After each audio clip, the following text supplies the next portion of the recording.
आपने देखा होगा बाबा साहब भीमराव अंबेडकर जी ने जब भारत का संविधान बनाया था,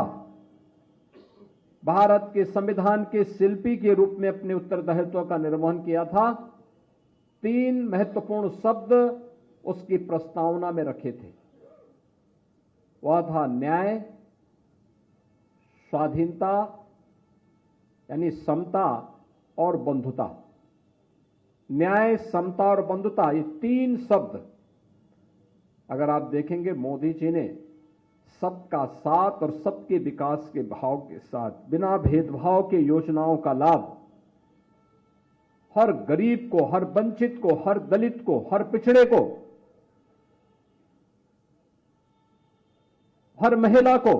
हर युवा को प्राप्त हो सके, इसके लिए देश के अंदर जो कार्यक्रम अभियान प्रारंभ किए वो आज आप सबके सामने है। गरीब को राशन की सुविधा का लाभ हो, वंचित को मकान की सुविधा का लाभ हो, हर गरीब के घर में शौचालय के निर्माण का कार्य हो, समाज की मुख्य धारा के साथ जुड़ करके जिस अभियान को आगे बढ़ाने का स्वास्थ्य की बेहतरीन सुविधा हर गरीब को प्राप्त हो सके, इसके लिए चलाए जाने वाले अभियान का हिस्सा हो। घरौनी के माध्यम से जहां पर आपका घर है वहां का मालिकाना अधिकार उपलब्ध करवाने का कार्य हो, ये उसी समता, न्याय और बंधुता का हिस्सा है जो बाबा साहब भीमराव अंबेडकर ने संविधान की प्रस्तावना में भारतवासियों के सामने प्रस्तुत किया था। हमें अपने संविधान पर गौरव की अनुभूति होती है, हमें बाबा साहब भीमराव अंबेडकर पर गौरव की अनुभूति होती है। और बाबा साहब भीमराव अंबेडकर ने उस समय भी हम सबको उन सभी खतरों के प्रति जागरूक किया था। याद करिए, उन्होंने उस समय एक बात कही थी, जो बात यहां पे पहले अभी असीम अरुण जी ने कहा,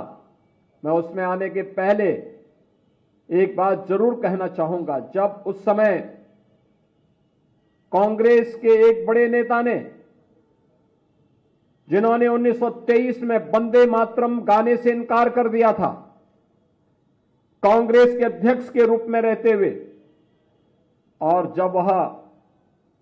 अंतिम समय उनका आया तो उन्होंने इच्छा व्यक्त की थी कि मेरी इच्छा है कि मैं यरूशलेम में मरूं। बाबा साहब ने तब एक टिप्पणी की थी कि जो व्यक्ति भारत की धरती पर पैदा होकर के भारत की सुविधा का उपभोग करके भारत की धरती को पवित्र न मानता हो, उस व्यक्ति के द्वारा दिए जाने वाले वक्तव्य कभी भारतवासियों के हित में नहीं हो सकते। दुर्भाग्य से उस तुष्टीकरण की नीति पर चलने वाले दल न केवल भारत का अहित कर रहे हैं, बल्कि बाबा साहब भीमराव अंबेडकर का भी अपमान कर रहे हैं और इस देशवासियों को उनकी सुविधाओं से वंचित करने की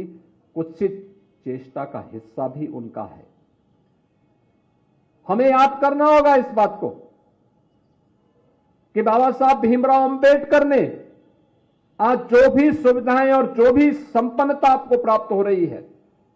ये सभी कुछ उनकी प्रेरणा है। प्रधानमंत्री मोदी जी के नेतृत्व में नया भारत अपने महापुरुषों पर गौरव की अनुभूति करता है, उन्हें सम्मान देता है।